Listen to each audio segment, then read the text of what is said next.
할렐루야, 반갑습니다. 오늘 이 밤에도 하나님의 성령의 역사가 있기를 축복합니다. 오늘은요 사도행전 6장의 말씀인데 이제 스데반 집사님이 등장을 합니다. 사도행전 6장을 보게 되면요 복음이 전파되고 또 많은 사도들이 복음을 전하면서 예수를 믿는 사람들이 점점 많아지고 교회가 커지는 것을 보게 됩니다. 그러니까 자연히 말씀을 전하는 전도의 일도 많아질 뿐만 아니라 전도하여 들어왔던 많은 크리스찬들의 구제의 사역도 늘어나는 것을 보게 되는 거죠. 그런데 문제는요, 많은 구제의 일들 가운데서 구제에 대하여 구제를 받지 못하는 사람들도 점점 많아지는 것을 우리가 지난주에 살펴봤죠. 구제로 말미암아 돌봄을 받아야 되는데 헬라파 유대인들은, 헬라인 유대인이라고 좀 그렇죠. 오해하기가 쉽겠죠. 헬라말을 하는 헬라 지역에 살고 있는 유대인들은 본토 유대인들에 비하여 자신들은 구제에 대하여 더 좋은 대접을 받지 못한다라고 생각을 했던 겁니다. 그래서 사도들에게 자신들의 불평과 불만을 이야기를 하게 되었죠. 그래서 12명의 사도들은요 어떻게 했냐 하면 구제만을 할 수 있는 집사님 7명을 세워서 구제에 전념하도록 하고 우리는 말씀과 기도에 전념을 하자라고 해서 뽑은 집사님이 7명이고 그 중에 한 명이 누구냐, 바로 스데반 집사님이셨어요. 여러분, 스데반 집사님은요 좀 독특해요. 왜냐하면 스데반 집사님은 유대인이자 헬라어를 전공한, 헬라의 문화를 전공한, 헬라의 학문을 전공한 사람이에요. 그리고 사도행전 외에는 나오지 않는 독특한 사람이죠. 그의 친척, 가족 전혀 언급되고 있지 않아요. 베드로와 같이 사도로 부름을 받은 목회자가 아니에요. 스데반은요 평신도 집사님에 불과했지만 다른 사도들과 비교해 봤을 때 성경의 지식이 약했느냐? 전혀 그렇지 않아요. 성경의 지식도 탁월했을 뿐만 아니라 성경에는요 복음에 대한 열정이 넘쳐서 순교를 마다하지 않을 만큼 예수님을 사랑했던 사람이다라고 성경은 기록하고 있어요. 스데반 집사님에 대한 이야기는요 사도행전의 6장에 딱 한 줄 기록되고 있어요. 한번 읽어볼까요? 8절 말씀인데 같이 읽겠습니다. 시작. 스데반이 은혜와 권능이 충만하여 큰 기사와 표적을 민간에 행하니. 스데반 집사님은요 평신도 사역자였지만 성경에 대한 지식도 많았고 뿐만 아니라 표적과 기사를, 기적의 능력들을 행할 만큼 성령의 역사함이 충만했던 사람이에요. 그리고 오늘 본문을 보게 되면 이 성령에 충만한 스데반 집사님에게 큰 위기가 찾아와요. 큰 위기가 찾아오는데, 여러분, 그 당시에 예루살렘에는 각 도처에서 살고 있는 많은 디아스포라의 유대인들이 절기가 되면 예루살렘에 다 모여요. 예루살렘에 모이게 되면 이들이 일주일 이상 예루살렘에서 머물면서 하나님께 제사를 드리고 예배를 드려야 되는 그런 상황이 벌어지게 되는데, 이때 일주일 이상씩 예루살렘에 모여서 절기를 지킬 때에 각 도처, 다시 말해서 예루살렘이 아닌 다른 지방에 사는 사람들끼리 예루살렘에 오게 되면 그들이 하나님 앞에 어떻게 절기를 지켰느냐? 바로 회당에 모여서 그들이 함께 모여 예배를 드리고 하나님을 찬양했던 것으로 절기를 지켰던 거예요. 그러니까 각 지방 도처에 살던 사람들은 예루살렘에 와서 자기들만의 회당이 필요했겠죠. 이해되시면 고개를 끄덕끄덕. 예를 들어서 서울에 성전이 있다면 순천 사람들은요 모여서 서울로 올라가서 순천 사람들이 모이는 회당에 모여서 예배를 드렸다라는 거예요. 그게 성경에 나오죠. 9절입니다. 같이 한번 읽어볼까요? 시작. 이른바 자유민들, 즉 구레네인, 알렉산드리아인, 길리가와 아시아에서 온 사람들의 회당에서 어떤 자들이 일어나 스데반과 더불어 논쟁을 했다는 거죠. 여기서 말하고 있는 자유민들이라는 것은 여러 가지 주석책에 주해들이 나와 있는데 가장 유력한 주석은 이런 뜻이에요. 이 유대인들은 지금 그 당시에 로마의 속국으로 살고 있었어요. 그러니까 그들에게는 자유가 없었죠. 로마의 지배하에 살았으니까. 그런데 일찍이 디아스포라로 다른 이 로마 땅에 살고 있는 이 유대인들이 일찍이 시민권을 얻어서 그들의 그 로마의 시민권을 얻어서 자유인으로서 살던 사람들을 이야기하는 거예요. 그러니까 정체성은 유대인이지만 로마의 시민권을 얻어 그 땅에서 이미 정착하고 있는 사람들을 가리켜서 자유민이라고 얘기했고, 그들 사람들 중에서는요 어떤 사람들이 있느냐 하면은 길리기아에 사는 사람들, 알렉산드리아에 사는 사람, 구레네에 사는 사람들, 이런 사람들이 있었다라는 거죠. 그들의 정체성은 유대인이니까 절기가 되면 어디로 올라오겠습니까? 예루살렘에 올라오게 되고 그들만의 회당에 들어가서 하나님 앞에 절기를 지켰던 것이죠. 그 절기를 지키는 그 와중에 스데반이 회당에 들어가서 하나님의 말씀, 즉 복음의 이야기를 그들에게 전파를 하다가 문제가 된 겁니다. 어떤 문제가 됐느냐? 그들이 가지고 있는 신앙의 복음의 하나님의 야훼의 복음과 말씀과 스데반이 전하고 있는 예수 그리스도의 복음의 이 이야기가 서로 상반되어 부딪혀서 서로 논쟁을 벌였다라고 성경은 이야기하고 있죠. 그러니까 유대인들이 지키고 있는 그 절기의 이 이야기의 야훼의 율법의 이야기와 그리고 예수 그리스도가 그들에게 전해준 복음의 이야기가 서로 상충되어서 논쟁을 벌였던 겁니다. 그런데 스데반이 누굽니까? 헬라의 문화의 교육을 제대로 받은 학력과 지식과 성령이 충만한 사람이지 않겠습니까? 길리기아에서 온 다른 지역에서 온 사람들이 아무리 논리로 스데반을 이기려고 해도 이길 수가 없었던 거예요. 여러분, 이때 회당에서 말씀을 전하고 있었던 종교 지도자들이 스데반에게 한 방 먹은 거예요. 얼마나 자존심이 상했고 기분이 나빴겠어요. 그래서 그들이 어떻게 했느냐? 돈으로 사람을 매수하여서 스데반 집사가 이야기하고 있는 것을 거짓 모함으로 스데반을 고발한 겁니다. 같이 한번 읽어볼까요? 11절입니다. 시작. 사람들을 매수하여 말하게 하되 이 사람이 모세와 하나님을 모독하는 말을 하는 것을 우리가 들었노라 하게 하였대요. 돈을 주고. 여러분, 그래서 스데반이 사내들인 공회 앞에서 재판을 받게 되는 것이 여러분 그 다음 장 7장의 모습이에요. 근데 이 모습을 보게 되면 예수님이 종교 지도자들에게 의해서 거짓으로 모함을 받아 십자가에 죽으신 사건과 너무 흡사해요. 마찬가지로 스데반도 거짓 증인들의 모함으로 인하여 그가 모함을 받아 사내들인 공회에 재판을 받게 되고 결국 스데반도 순교를 당하여 죽게 된단 말이죠. 자, 여기에서 우리가 한 가지 깊이 고민을 해봐야 될 게 하나 있어요. 그게 뭐냐? 여러분, 마지막 때가 되면 잘 들으셔야 돼요. 마귀가요, 교회와 성도들을 향하여 거짓말과 모함으로 우리를 넘어뜨리고 와해시키고 붕괴시킬 거예요. 이게 마지막 때의 모습이에요. 정신 차리셔야 돼요. 여러분, 우리가 지금 편안하다고 해서 편한 게 아니에요. 악한 마귀는요, 반드시 마지막 때에 교회를 어떻게 와해시키느냐? 거짓말과 모함을 사용하여서 우리들끼리 서로 싸우게 만드는 것으로 여러분 교회가 무너질 수 있도록 만드는 것이 우리가 깨어 기도해야 될 내용인 겁니다. 이거는요, 성경의 역사적으로 너무 많은 이야기들이 있어요. 실제적으로 여러분 로마의 기독교인들을 핍박했던 이야기가 어떻게 시작되는 줄 아십니까? 네로 황제라는 이 황제가 그 시대 때 이 로마에 다스리는 수많은 지역에서 불이 나기 시작했어요. 이 불이 어느 정도로 컸느냐 하면 예를 들어서 우리나라로 얘기하면요, 8개 도 중에서 7개 도가 다 불탄 거예요. 수많은 도시가 다 탄 겁니다. 순천으로 얘기하면요, 가곡동 외에는 다 불탄 거예요. 이러니까요, 그 네로 황제가요, 어떻게 하겠습니까? 이 모든 책임이 자기가 져야 되니까 어떻게 했느냐? 기독교인들이 불을 냈다.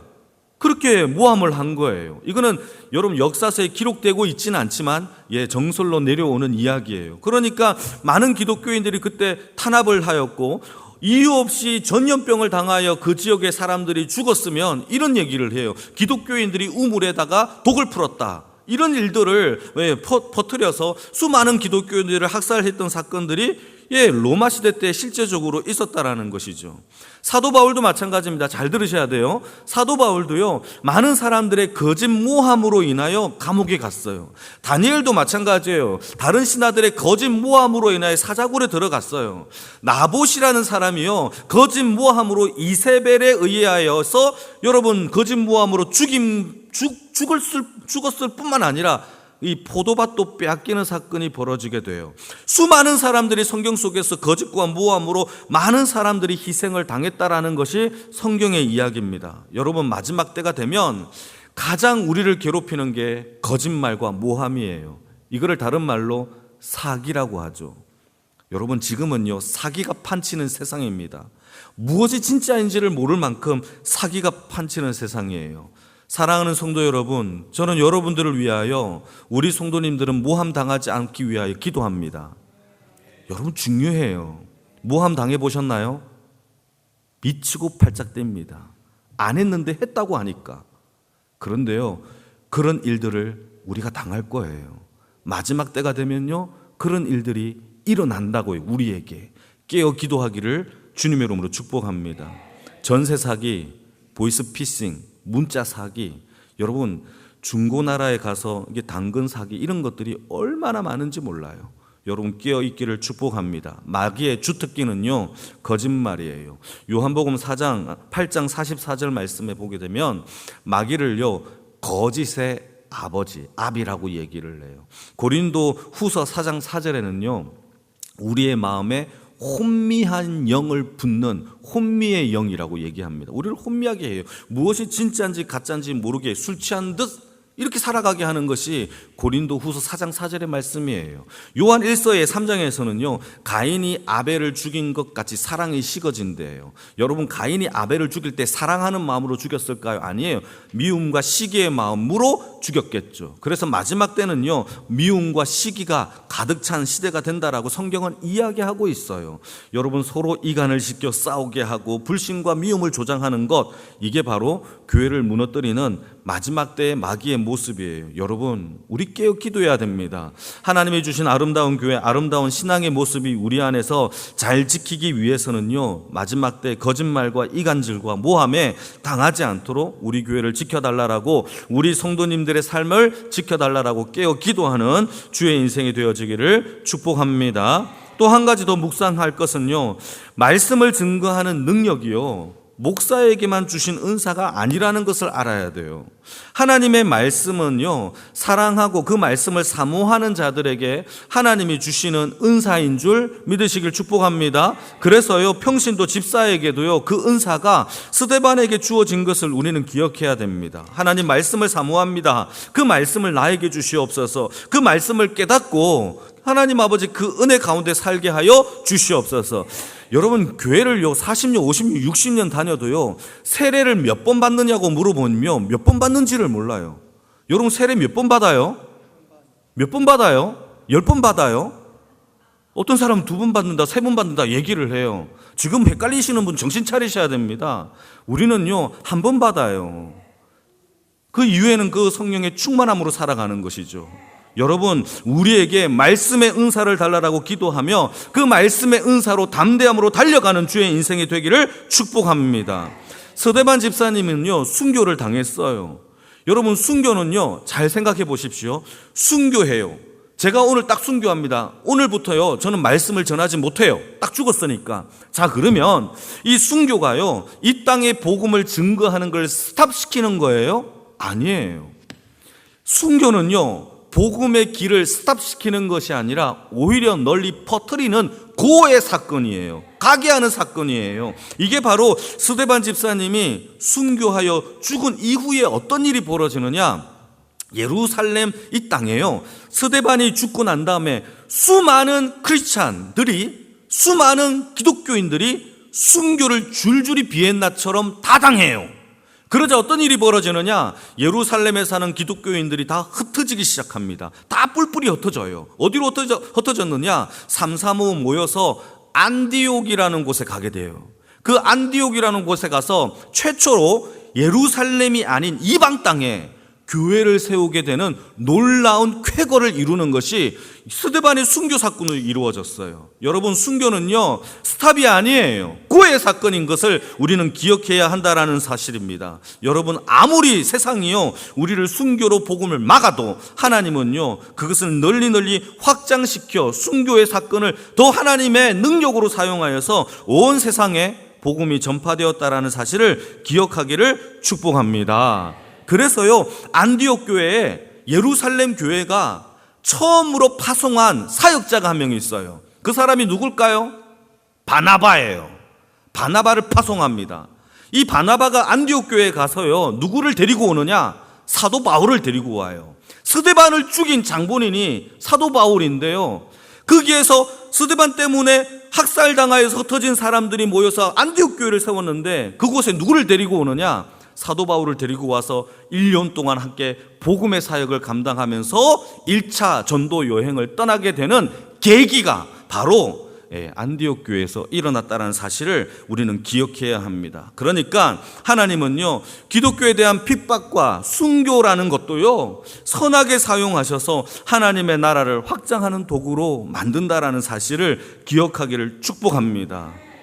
예수님이 십자가에 죽은 사건이 안 좋은 사건이잖아요. 죽음의 사건이잖아요. 오히려 이것이 우리에게는 큰 구원의 기쁨의 소식이 되게 한 것처럼 스데반의 순교도요 거기에서 멈춰진 게 아니에요. 이제부터 교회가 하나씩 더 늘어나게 되어지는 놀라운 확장의 시간이, 확장의 능력이 나타나는 계기가 되었다라는 거죠. 그래서요 이걸 우리에게 적용해 보면 우리에게 닥쳐진 어려움, 고난, 부딪힘, 문제, 이걸로 낙심하지 마시고요 우리 안에 있는 하나님의 복음이 우리를 통하여 더 크게 확장시키시고 스탑이 아니라 고하게 하시는 하나님의 은혜를 만나기를 주님의 이름으로 축복합니다.